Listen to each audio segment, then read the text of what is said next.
They told me when I sat down with them that I had a 15% chance to live. This is it. I'm going to fight. I'm not going to die. This is not going to kill me. I'm going to die, but not now. Let's battle this to the end until it either kills me or it's killed. It's a horrible diagnosis. It's a sinking feeling. It's a doomed feeling. And the thing you want more than anything is hope. Sometime in the fall of 2003, I had what is called a transformation, and my very slow-growing, indolent form of non-Hodgkin's lymphoma transformed to a very aggressive kind and moved into my abdomen. And I remember at the walk getting there and seeing all the red and white balloons, and I asked, can I carry a white one? The white ones are prettier. I didn't understand the significance that the white ones were for survivors. 5 months later, I got diagnosed with leukemia. I said, well, looks like I'll walk with my white balloon this year. Jack was diagnosed at 4 months old with a very rare form of leukemia. And when he was 7 months old, we went to UCLA, had a bone marrow transplant, and we had severe complications with him from 8 months till a year and a half. I just remember coming home one day and finding out that my mom had gotten a phone call that my brother was in Kaiser Hospital and had found a lump in his body and he had cancer. This time it reoccurred not only in my neck and lungs where it was the first time, but it returned in my lungs, in my spleen, in my pancreas, in my stomach, and in my bones. Diagnosis was terminal. At this point, I'm in full remission of all disease, and there is no active signs of cancer in my body.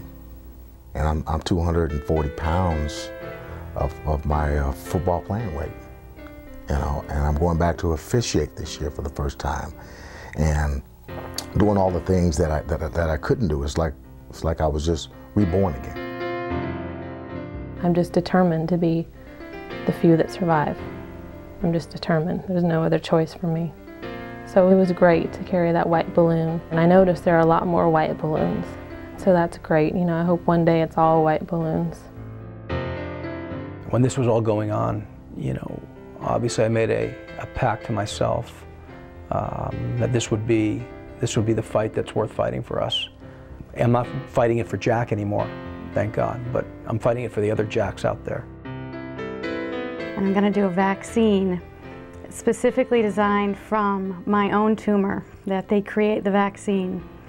And it's a clinical trial that's going on, and I'm so excited because I heard about this clinical trial weeks after I was initially diagnosed and wanted to be in this clinical trial. So I feel very, very fortunate that I'm able to participate in the trial and try these curative, possibly curative things to help me.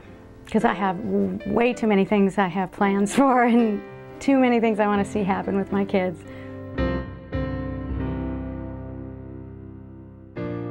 It doesn't take a pharmaceutical company with a multi-million-dollar public offering to make a dent in cancer research. It takes $5 and $10 and $20. And it takes you just having the interest, just caring enough to say, I'm going to do what I can do.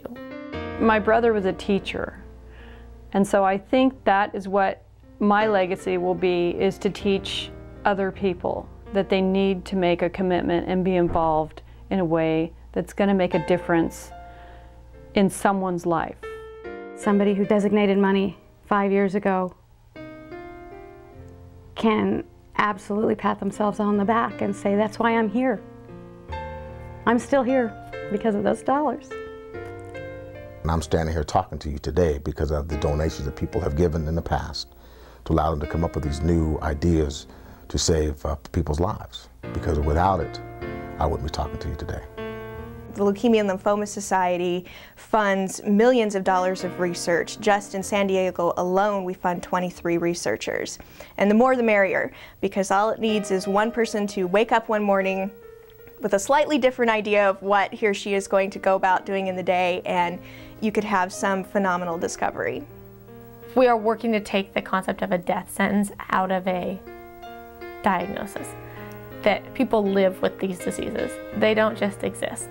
They live, they thrive, they work, they raise their children, and that's what I hope to see. There's not one treatment out there. There are several treatments out there. If one doesn't work, let's try another one.